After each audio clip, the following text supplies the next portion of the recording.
Show, John McWhorter. Delayed. Oh, there it goes. Hi, Glenn Loury. Hey there, John. How you doing? I'm pretty good. Kind of riding out the week on this Friday. And how are you? I'm well. It's summertime and the living is easy, as they say. Welcome to the Glenn Show, John. Thank you. And we're having our regular, every 4 weeks or 6 weeks, whatever it is, conversation about issues of the day. We are the Black Guys at bloggingheads.tv, self-appointed, and take it unto ourselves to review the race-related news and public affairs stuff from time to time, and that's kind of what we're going to be doing today. And I think today that news is certainly the Trayvon Martin, George Zimmerman case. Okay. And as we speak, the trial is apparently wrapping up. And it's interesting, some of the commentary that there's been from the smart people on it. And the idea seems to be that if George Zimmerman is not at least sentenced to some time in prison, if manslaughter at least isn't what he is accused of, then, hold on, something has gone wrong, because he should pay for having taken Trayvon Martin's life. And it looks like at this point, what the trial is demonstrating is that George Zimmerman's version of events, which is that he was following Trayvon Martin, they got into a scuffle, Trayvon Martin got the best of him, and Zimmerman, fired in self-defense. It looks like the trial has shown that that seems to be what happened. And yet there's a sense, Charles Blow in the New York Times was particularly good on this, that the outcome of this trial has to respond to something larger, which is the black community's sense of grievance about America's devaluation of young black male lives. And I wrote a piece about this for Time Ideas, where I said that that grievance is a real one, very much a real one, for reasons you and I have discussed, but that saying that because George Zimmerman started it, he deserves to do time, is not my idea of jurisprudence. That alone doesn't seem to answer the question. What's your take on this? Let me make sure I understand your take. So there are some people who think that the guilt or innocence finding of this court in the case of one George Zimmerman accused of second-degree murder in the state of Florida is a test or a measure somehow of the value of the life lost in that incident, and that and of the grievance of the community from which the victim Trayvon Martin comes, the African American community, longstanding grievance about being objects of violence, about not getting a fair treatment from law enforcement or in the courts, about being unfairly suspected of wrongdoing when in fact they're just minding their own business, about being profiled, and so on. That grievance would somehow not be adequately respected by finding of innocence should it come about in the case of this thing. Now, what I think about that, I mean, it's not hard for me to articulate it, which is that the assessment of an individual defendant's guilt can never, ever, ever be the appropriate site for working out our social angst about large-scale historical forces such as the grievances of African Americans in this country. That would just be wrong. Okay? It would be as wrong if the black defendant in an accusation of some assault against a white victim in the context in which there was a lot of black on white violence were to be taken as emblematic or the poster child or a symbol of the determination to protect white people from the depredations of black criminals. You have to find the black kid guilty, or else the white community will assume that law enforcement isn't interested in protecting white people from black criminals. That would be easy to see as a wrong-headed notion. But I think it's similarly wrong-headed to think, and I'm not saying what the evidence does or doesn't indicate here, but to think that you have to have a finding of guilt of a given individual in order to vindicate the claims of a collective, group in the population. That people should be found guilty or innocent based on the facts pertinent to their particular cases and not based upon larger, a desire to adjudicate larger social claims. Yeah, I think I have a particular take. But by the way, I just want to say, at no point in this discussion have we engaged with what the evidence does or doesn't show and whether or not an acquittal would be unjust from a reasonable observer's point of view, just as in, let's say, the O.J. Simpson case, many people concluded that his acquittal was unjust based on their assessment of the evidence, even though the jury was looking at the same evidence and they wouldn't convict. Right, and in this case, of course, one of the problems is that Trayvon Martin is dead and he can't give us his account, and nobody saw the whole thing, nobody saw any of it from close up, and so we only have George Zimmerman's account. But I think that a lot of people who seem to be thinking very hard about this and taking it very hard aren't doing a thought experiment.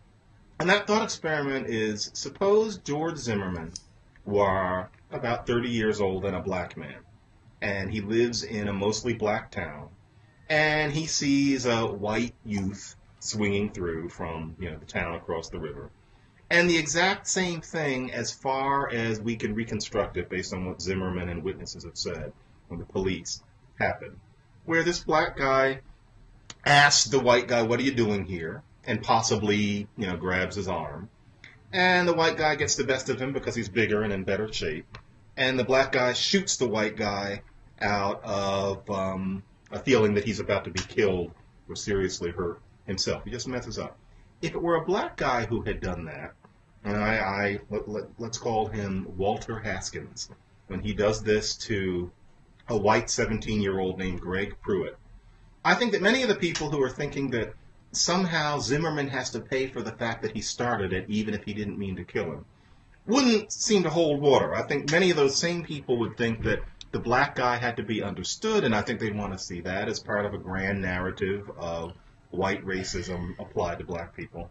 And if you don't think that Mr. Haskins should go to jail, even though he started it, how come we have to feel that Mr. Zimmerman does? And I think it's because people are putting a larger reading on this that is not what the law is supposed to be about. Yeah, but John, the law isn't only.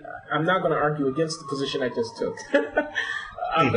Having said an individual's guilt or innocence should be assessed based only on the idiosyncratic facts, the evidence pertaining to their case and their charge, and should never be the site for working out larger social forces. I did say that, and that's my view.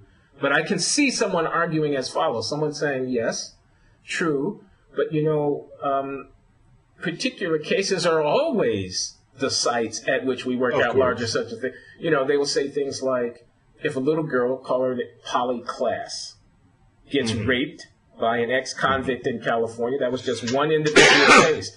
On the other hand, one might want to go on and pass laws based on that individual case because it throws into sharp relief something that the society needs to work on. And one might say about a rape case, okay, and they get controversial. Was it or was it not date rape?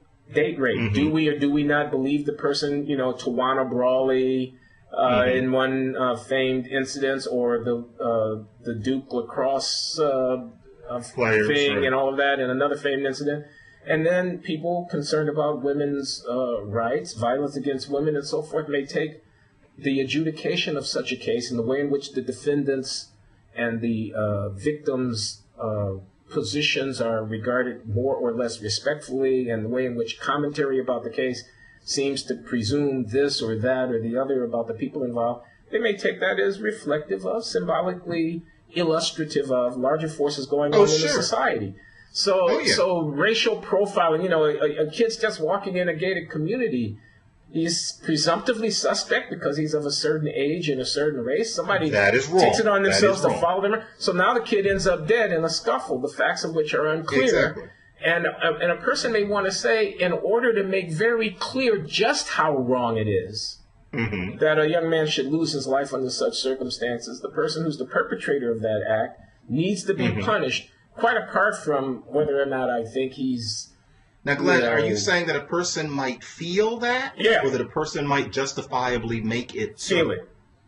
Okay, feel it, certainly. Feel it. Oh, yeah.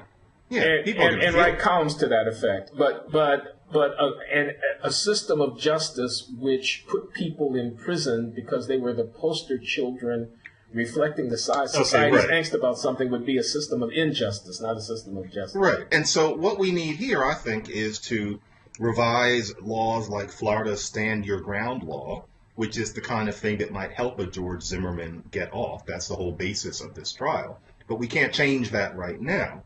And yeah, so feeling, certainly. I mean, I have a feeling that I wish George Zimmerman would not walk away. I think that the profiling issue is the main thing that keeps America from getting past race. And I think that something like Trayvon Martin is emblematic of it. And if things don't go the way the Charles Blows want them to go, that's going to be a source of aggrievement. And a lot of it, I think, distorted for a very long time. Let me ask you this. I mean, you say get off, but I thought... Okay, so there's a second degree. There are three possibilities. There's a second, exactly. He can get off. He could be convicted of the original charge of second degree murder. Or he could be convicted of manslaughter.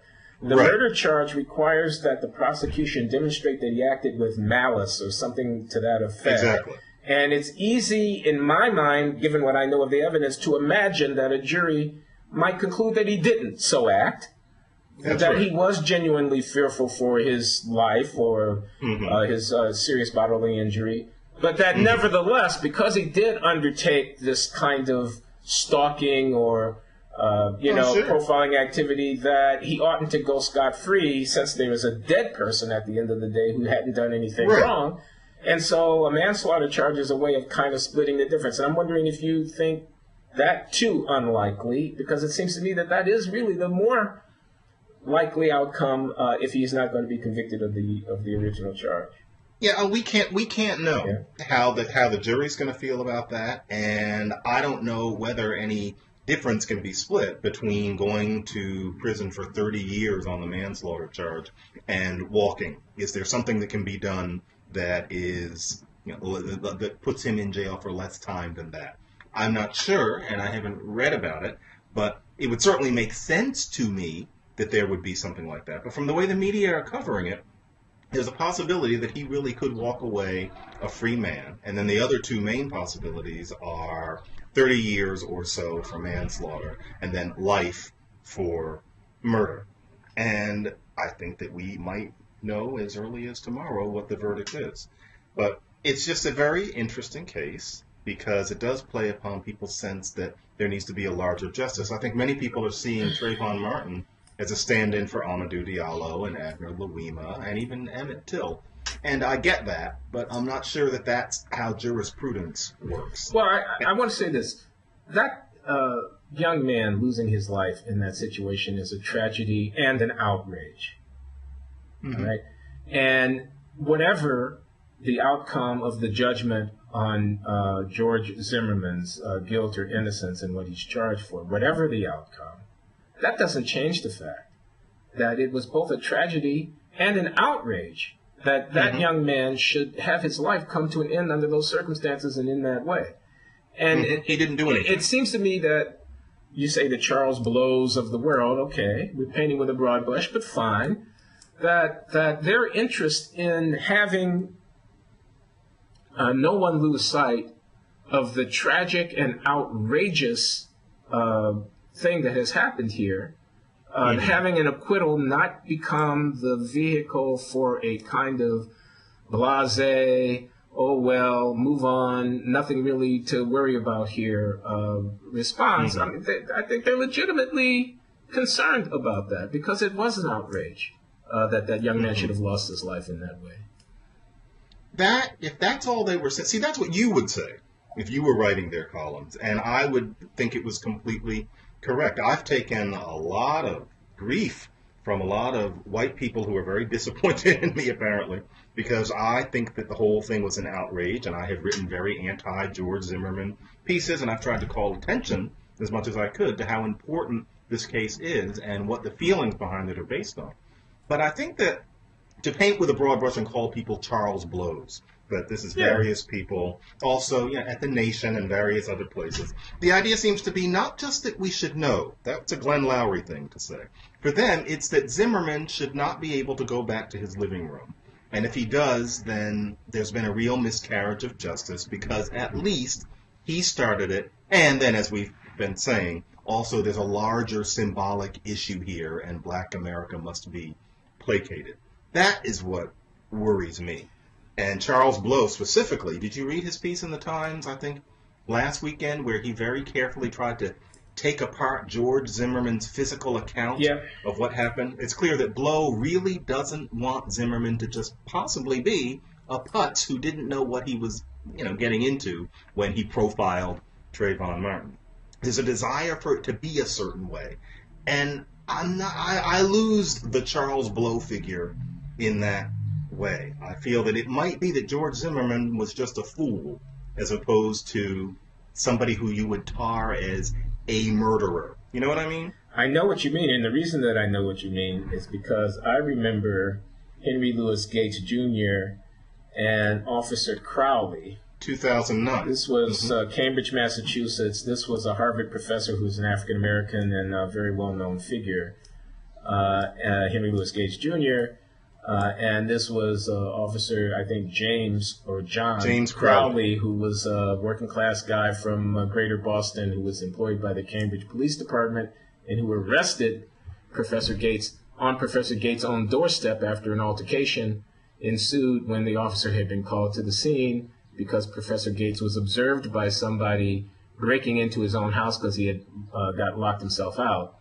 Right. And so I remember thinking that it was entirely possible that Professor Gates might have gotten arrested for what the lawyers call contempt of cop, namely for having a bad attitude in challenging the officer's authority because he was outraged that the officer was there in the first place and trumpeting, do you know who I am? And, this is what happens to a black man in America and all that kind of stuff.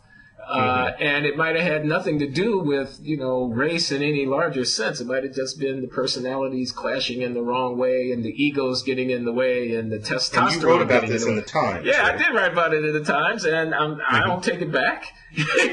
Whereas everyone would have, the racially loyal thing to do was to rally around our man Professor Gates and see this as the worst case of racial profiling since they started doing racial profiling. Lawrence Bobo had his famous quote, ain't nothing post-racial about Obama's America. He had to get that in because it was just at the time when that needed to be said. And I'm thinking, hey, if a guy walks into the restaurant and starts cursing out the maitre d' because the maitre d' sat him at a table that he didn't like, and then he ends up getting thrown out of the restaurant, playing the race card at the end of that is kind of a tired thing, and there's no reason for me to go along with the program, especially when there are serious racial issues like, inner city Boston, where the police and the black community have a different kind of relationship than they do in the precincts where Professor Gates lives.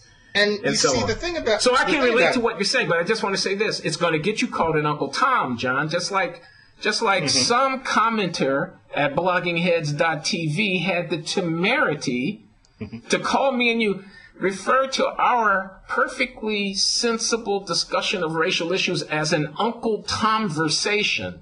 Now, whoever you are out there in Blogging Heads land who said that, I want you to know I take umbrage, I take offense. That's an insult. I demand satisfaction of your affront to my honor, sir.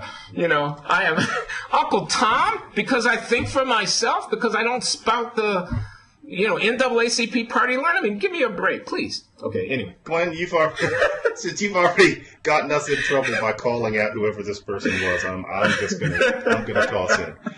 I do not take umbrage at being told I was in an Uncle Tom conversation. That's the Samuel. I will say that is a person. Okay. And if this person is listening, yes, I mean you, and I'm not going to mince words. That is a person who has been misled into an idea that the most interesting thing about being black is being a noble victim. And so the conversation that you and I were having, Glenn, was one where that way of processing ourselves was not at the forefront. And so there's a certain kind of black person who thinks that means that we're not really black. And what not really black means is that we don't think of ourselves as interesting in being noble victims of a racism that's always there, but it's just hard to put your finger on where it is. And I think that identity, which is based on this noble victimhood, is a sick one. I think it's Black America's main emotional problem since about 1964. But I understand it completely, and I would have it too if I had been on the barricades of the Civil Rights Revolution in the 50s and 60s. I salute people like Glenn who got past it. But it was almost impossible to avoid having that noble victim complex. But that, Glenn, is why we are having an Uncle Tom conversation. We're probably having one now, and I want to add a little Uncle Toming in here. Please, John. With Gates, although this isn't Uncle Toming, actually, Gates felt that way because of these Trayvon Martin type of things. The reason that Gates would come up with why, because I'm a black man in America, is because of this whole grievance that the black community has, which is justified, about Trayvon Martin type events, which is a lot of why they worry me so much, because they create this stain, they create this obstacle to any kind of genuine racial dialogue, and it's a real problem. But, okay, we're talking about Gates, and it's ancient history. It was 2009. But let me just say this. There's a class dimension as well as a race dimension that deserves to be at the forefront of any of this kind of conversation. All a Harvard professor has to do is shift the register of his or her voice and repair to that well-educated, 2 million word vocabulary, elocution, and delivery of the English language. And you can establish beyond any doubt that you are not a thug. Mm-hmm. Okay, I mean, really, you get stopped by a police officer and you say, "Yes, officer, what can I do for you?" You know, this kind of thing, and you get a different treatment. Then you say, "Yo, what's up, man? Why you stop me?" Oh, it's a big difference. Yeah. And it's about body language, it's about facial expression, all that. Code switching, okay, we do it every time we go to the office. We do it every time we go on TV. You know, a guy like Gates knows how to deal with a guy like Crowley. You simply remind him of the fact that you are the urbane, sophisticated, world-traveled, whatever, and he adopts the same deference, more or less, toward you in most instances. As he would. Now, this is not foolproof. I'm not saying circumstances can't arise. Yeah, I've gotten in trouble saying just this. But yes, you're right. But we got a lot of resources at our disposal because of the command that we have of the culture. Mm-hmm. Cultural capital is what Pierre Bourdieu called it, and it's real. Mm-hmm. Okay? It is. So it negates to a great degree the initial judgment that might be affixed to our race and gender and whatnot in a quick decision that a police officer has to make. We have the ability to get out. So I had much less sympathy for Henry Louis Gates Jr. equating his condition to that of the typically racially profiled inner city resident of New York City who's getting stopped and frisked. Who doesn't have another code. No, and who's going to be treated like he's a nigger, quote unquote, because that's the way every it's going to be time he opens his mouth. Yeah. And he's going to reinforce that perception every time he opens his mouth. Right. So, you know. No, that's true. Gates, it didn't have to go that way with Gates, and I think a lot of people thought he was crazy or a performer of some sort. And I don't think it was either one of those things. But the fact that he didn't do what, say, you do or I do, and I want to emphasize, I don't think we do it. It's just what comes out of our mouth naturally because we just had a different experience growing up. But he did not do that thing, which he can surely do.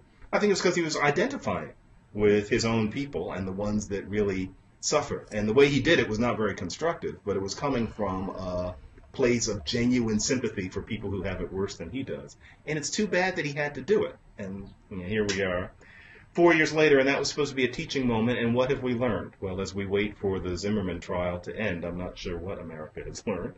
But we're stuck in this whole... Okay, now meanwhile, the Supreme Court handed down these decisions. We've discussed these decisions. They invalidated Section 4 of the Voting Rights Act and, in effect, freed the southern states from the special position of scrutiny that they had occupied after the Civil Rights Act and Voting Rights Act of the 1960s.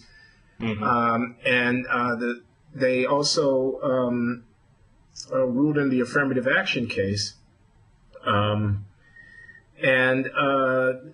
You know, I guess we're supposed to be very upset about that as well, are we not? And I don't know that we were sufficiently upset for the people who were calling us Uncle Toms the last time we talked about it. Now, some time has gone by. The commentary is in. Do you want to correct the record at all from our previous discussion about those cases? Actually, no. It was very similar, the response, I think, to what went on exactly 10 years ago in 2003. Some people are inclined to see it as a glass half full. Some people are inclined to see it as a glass half empty. And as far as I'm concerned, I still think that was the death knell of affirmative action as we've known it, as in being based on race. Now, of course, it was not a very conclusive decision that they made, but I think that still a major step has been taken because the burden of proof is now upon people to show that they're not doing it in a way that, for example, an Abigail Fisher could actually prevail in arguing against. And given that... I'm sorry, I didn't understand that last. They're not doing it in a way that Fisher might have prevailed against arguing. The idea is that now we have to have racial preference policies that really could withstand scrutiny, such that if an Abigail Fisher were to complain, then it could be proven that she had no right to. And that is something that is very difficult. That is a major gauntlet to throw down. And let me explain for the audience, because I don't think it's going to be clear.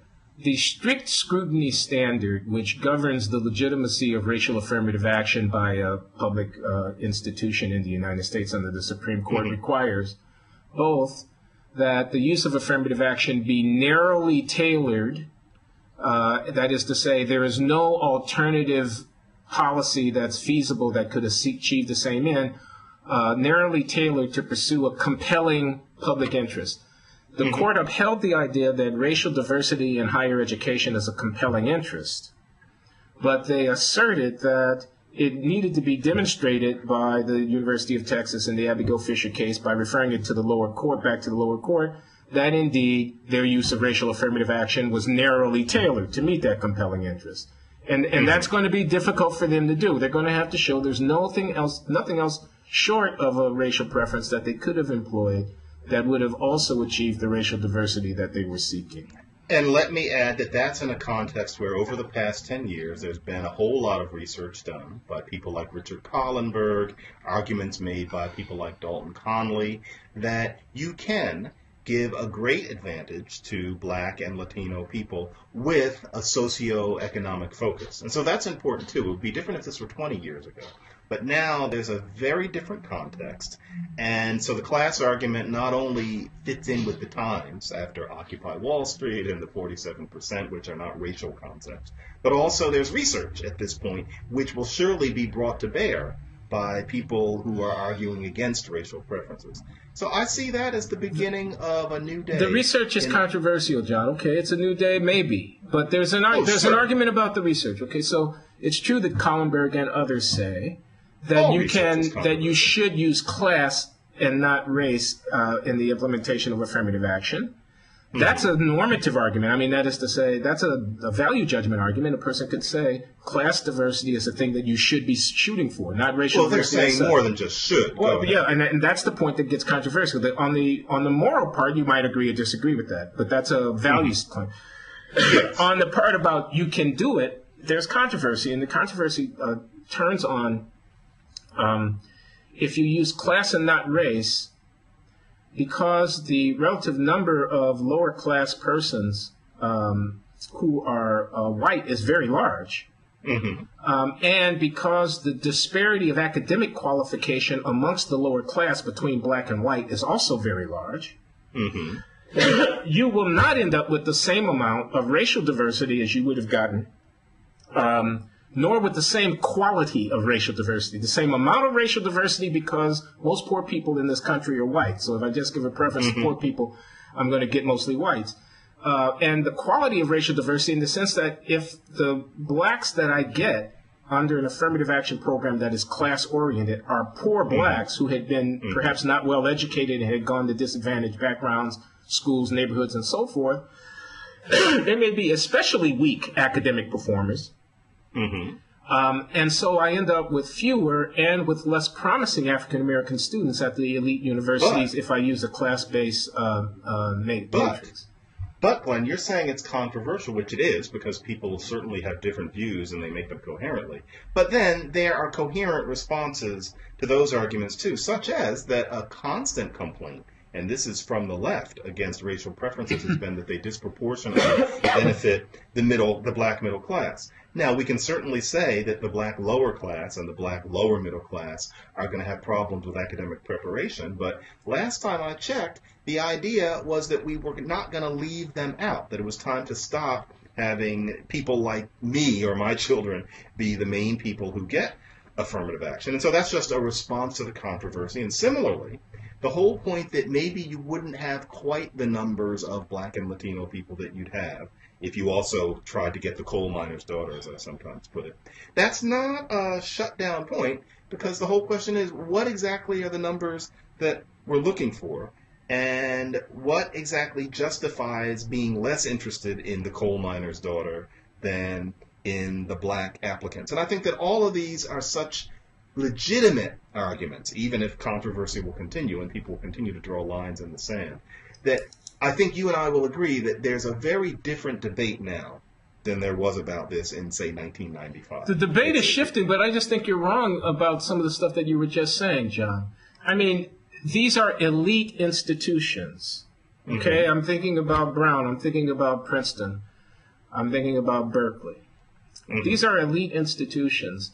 The claim that in pursuit of racial diversity at elite institutions, that is racial diversity, I may develop a program, the main beneficiaries of which are relatively elite African Americans, is hardly disqualifying in my mind.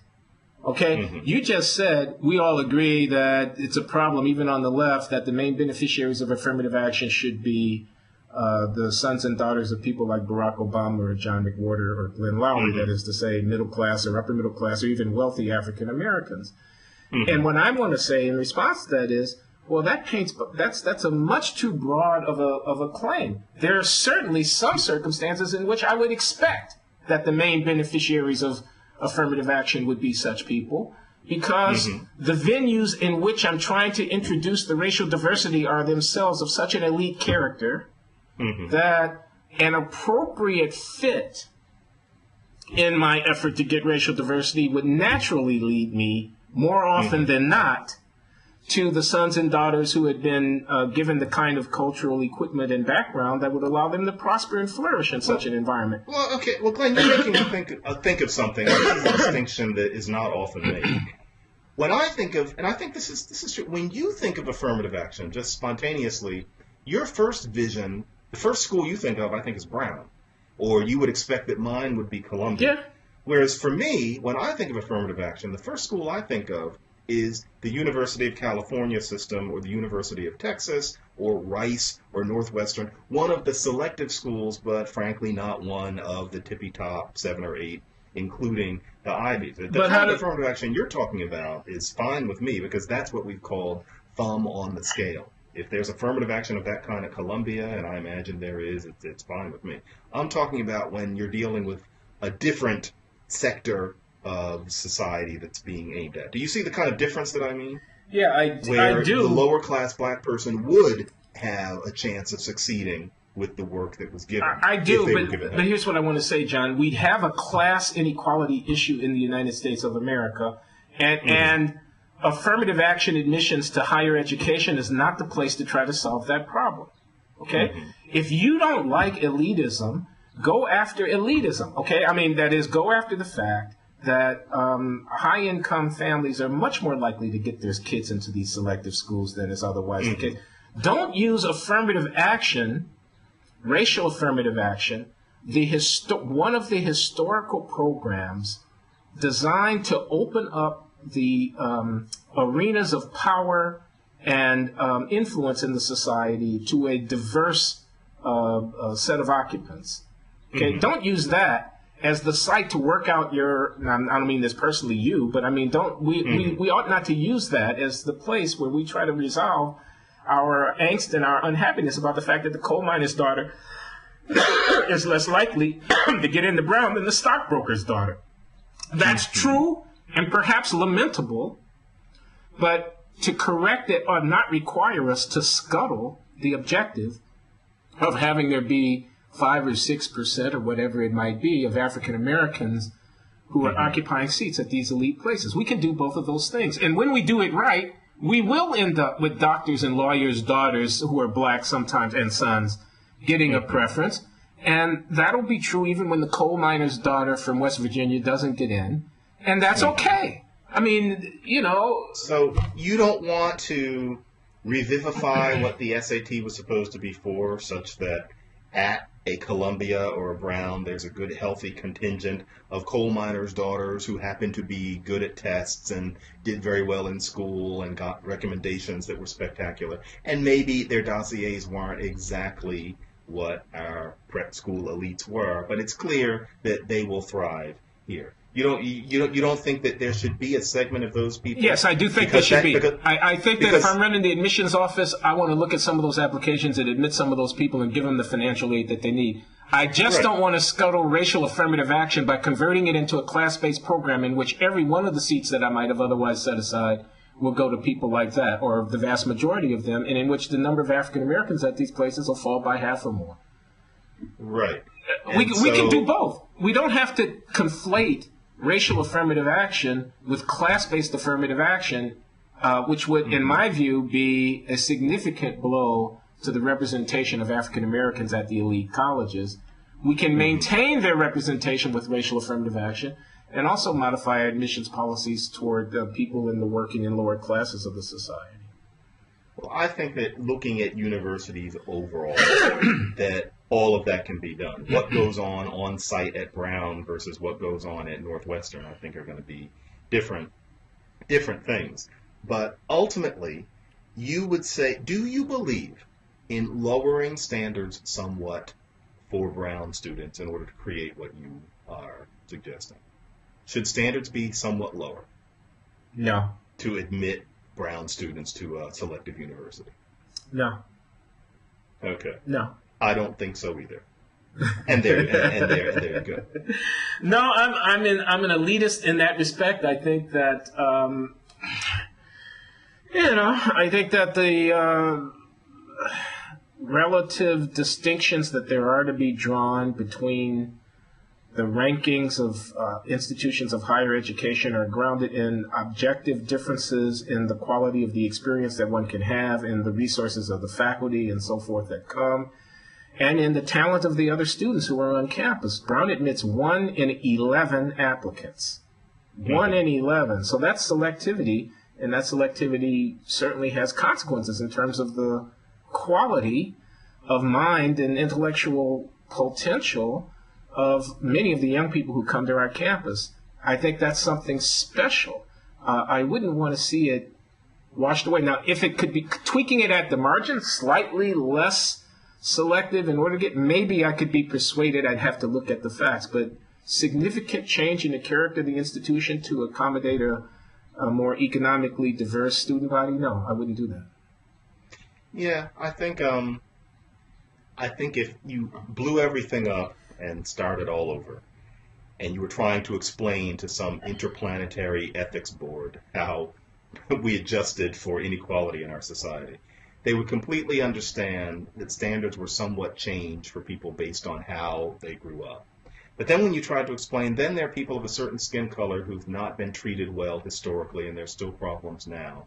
We're going to lower standards for them too, because we want to create diversity, because it's important for students to know how to interact with them before they go out into the world. And it's important for the brown ones to make contact with the other ones. I don't think that would make as much sense to them. I think that we've gotten used to those ideas and the words that are connected with them. And I'm always trying to blow everything up and start again and see where it goes. And it's hard to be successful because you live in your own life. But that has definitely been my feeling about these matters. Although something else you and I also said, I had stopped thinking much about affirmative action until a few years ago, because ultimately we're talking about the fate of a few thousand black students every year and where they go to maybe college. Tens of thousands, but it's not a huge number. But that's just affirmative action in higher education. There is also affirmative action in employment and business contracting, setting aside contracts, encouraging firms to deal with minority vendors and all this kind of stuff. But I just wanted to say that I think that part of the reason both you and I keep coming back to affirmative action in universities is because despite those small numbers, it has a symbolic feeling for us. I think because you and I are both bookwormy academic types. And I think, to bring it back to Trayvon Martin, I think that these kinds of cases have that same symbolic kind of significance for many black people in terms of how they feel about being members of this nation, to put it in a pretentious way. The way I try to get myself into their heads, when I think it's just this one person, a very unfortunate thing happened to Rodney King, this one guy, and everybody in black America is saying, I can't get justice. The way I can get into that kind of person's head is to think, okay, it's the same way as I feel so deeply reading about affirmative action, which really affects only a sliver of my own people. It's about the larger issues concerned. And with affirmative action, I think it's assessing black mental competence, which is something that I think about a lot. Whereas I think for a lot of other people, it's about, can a black person get justice? Is a black person going to get killed? Can a young black boy walk the streets? And that makes perfect sense to me. Okay, that's interesting. I have two other things I want to say about affirmative action. Developmental affirmative action, and don't throw out the baby with the bathwater. I just announced those so that I don't forget the two things I want to say. Developmental affirmative action, okay. Mm-hmm. Usually we think about affirmative action. There's a contest. There's some final positions that people are competing for. They ought to go to the most qualified, but affirmative action departs by that in the interest of racial diversity. I want to suggest that that doesn't exhaust what we might be thinking about. We can also think about the idea that before we get to the final stage of competition, there's a process of development, that some communities are less well equipped than others to compete effectively in that process for development, and that there is a kind of affirmative action where the intervention is at the point of developing people for the competition, not at the point of judging them in the competition. Mm-hmm. So in the case of college admissions, that would mean summer programs. That would mean enhanced curriculum at schools where disadvantaged racial minority students reside. That might mean financial aid. Doesn't necessarily mean a thumb on the scale when it comes time for the admission, but it does mean bending over backwards and leaving no stone unturned and trying to create a pool of people who could compete effectively for the admission, including doing things on a racial basis that might be of benefit to those people. So a summer camp that emphasizes science and math, and that, it's open to students of all races, but where minority students may get affirmative action in being admitted to it, with the idea that when they compete for going to Caltech or MIT or Rensselaer Polytechnic or whatever, more black students are in a position to be able to compete effectively. So I just want to say, our judgments about affirmative action at the final stage of letting people in might be very much more conservative than our judgments about affirmative action at a preliminary stage of helping to create them, create in them the capacities to compete effectively. Okay. I agree completely. And Glenn, we have to leave it there because I have people coming to talk to me about something else right here in this office. Okay, the baby in the bathwater point, John, was simply that if we don't like affirmative action, that doesn't mean we have to abandon the goal of racial equality. I would completely agree with that. Okay. As well. So you got to go. Thanks for talking to me, John. Different paths to the same mountaintop. I appreciate it. Until next time, Uncle Tom. I meant John McWhorter. We'll stay well, okay? I can't believe you called that person out. Be well, Glenn. I'll talk to you very soon. I want to see him outside, okay? We got a conversation. All right, Glenn. See you soon.